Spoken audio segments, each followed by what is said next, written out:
Hello, welcome to GameTime, and Chip Cirillo, and this is Maurice Patton, and we were at Tennessee Tech in Cookeville last week at the football state championships, and four of the Middle Tennessee teams came away with championships. And Mo, you were at the first game with a Middle Tennessee team, and Answorth beat MUS. What do you kind of take away from that game? I think Ainsworth really solidified themselves this weekend as one of the top Division II programs since the inception of that league with their 31-14 win over MUS. Corn Elder comes out with just does what Corn Elder basically does: 32 carries, 217 yards, 3 touchdowns, and as he goes, so has gone that team, and that's their third consecutive D2 title.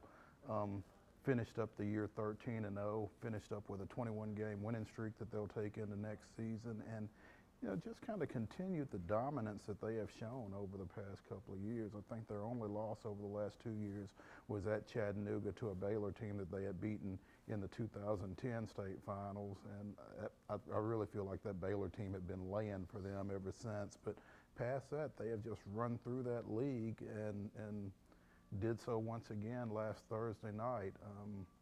Probably one of the better teams that's been in this area in a while. And Bobby Alston, the coach at MUS, even said after that game that there have been three great teams in Division II since that league was formed. The NBA teams back in the late 1990s that won three straight in 98, 99, 2000. MUS won three straight from like '04 to '06, somewhere along through there. And then this Ensworth program right here, and they're really rolling right now. And even though they lose a Corn Elder, they've got a boatload of folks back next year. So some of the characters may change, but it'll be interesting to see how they keep up this level of success going forward. Yeah, I think last time I looked in the USA Today national rankings, they were 10th. They might even be higher at this point. Are they just a team that has everything? Do you think? Well, they've got a dynamic player, obviously, in a Corn Elder. They've got a great offensive line that often goes overlooked because people don't pay attention to those guys. They don't have numbers attached to what they do, but best believe that Corn Elder knows what they're doing. Ricky Bowers knows what they're doing. Andrew Bowers, the quarterback, knows what they're doing.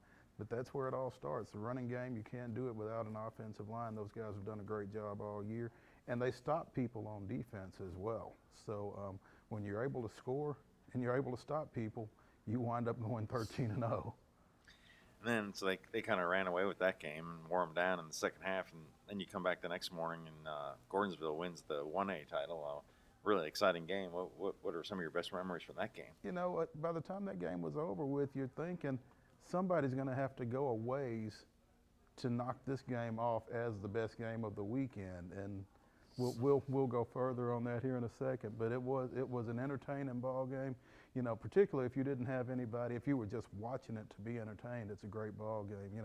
Huntington with their 3,000-yard rusher, Jacob Warbritton, goes up 7-0 at halftime. Gordonsville gets a big touchdown wiped off, a blocked field goal that they return for a touchdown. They wipe it off on an illegal block that if you ask anybody in Gordonsville, don't ask anybody in Gordonsville, let's put it that way. But they battled back, took a 21-13 lead late, and then held on a two-point conversion and won the game 21-20. First state championship for Gordonsville since 1984. Ron Marshall, a graduate of Gordonsville, coaches the team to a championship, and just a great feel-good story and a great ball game, like you said. Yeah, in that one picture, it looked like Coach Marshall was getting emotional, so that really meant a lot to him to bring that title home. He was emotional after the game. I think he was emotional during it, certainly emotional in the post-game press conferences and that kind of thing, kind of choked up a couple times.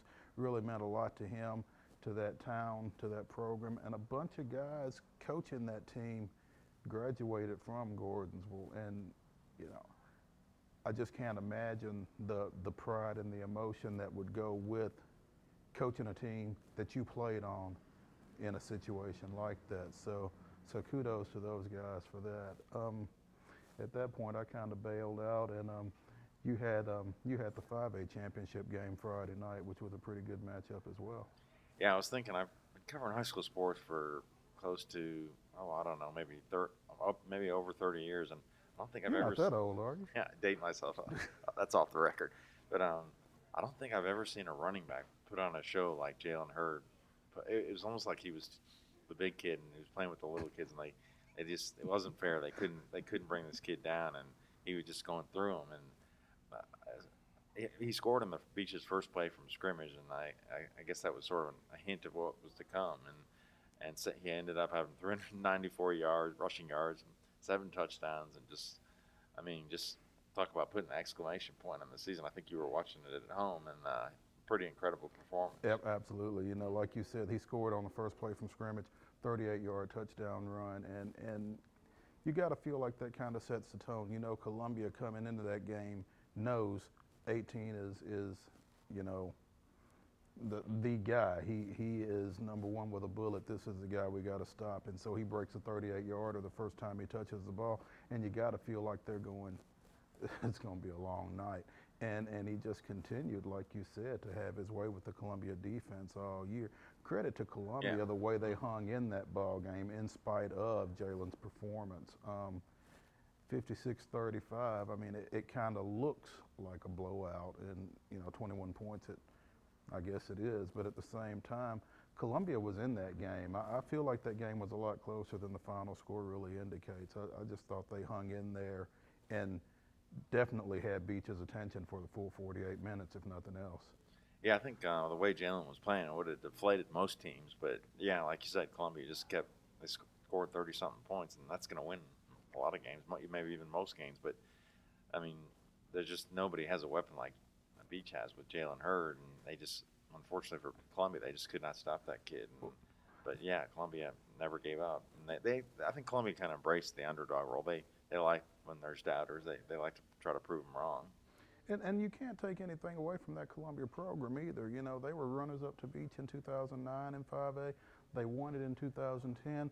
They lost in the first round last year, had a coaching change, and that first-round loss in 2011 was a real motivational factor for that team coming back through this year. A lot of these guys that were seniors on this team were sophomores on that state championship team in 10, and getting back to this level was really important to them, and had a really nice season even with the loss to Beach.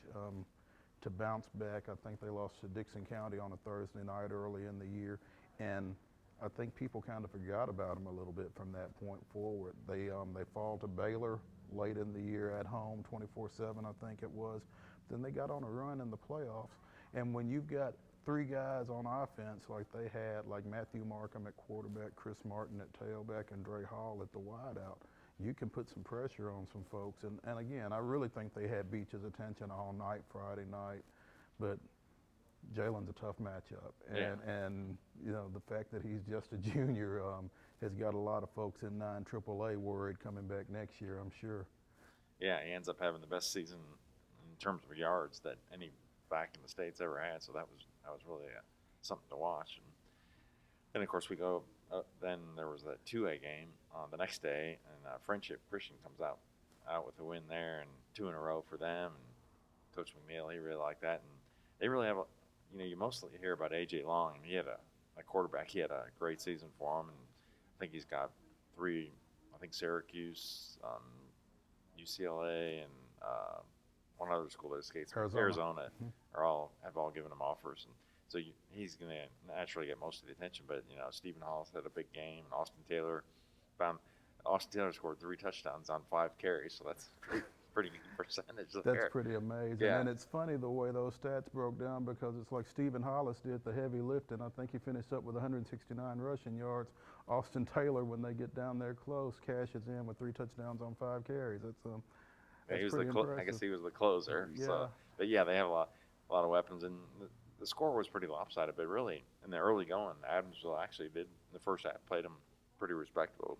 It was their first trip to the state final. And I saw they had a big car caravan with some state troopers escorting them into town, so they really had a lot of fun. And actually, Friendship's defense made a few big 4th down stops early in the game that kind of tilted the momentum their way. And then I think they just kind of wore them down in the second half. So. And when you've got a defense that can close folks out like that, and you've got an offense that can take advantage of the short field after those stops, then that kind of leads into a 44-7 ball game like you got there.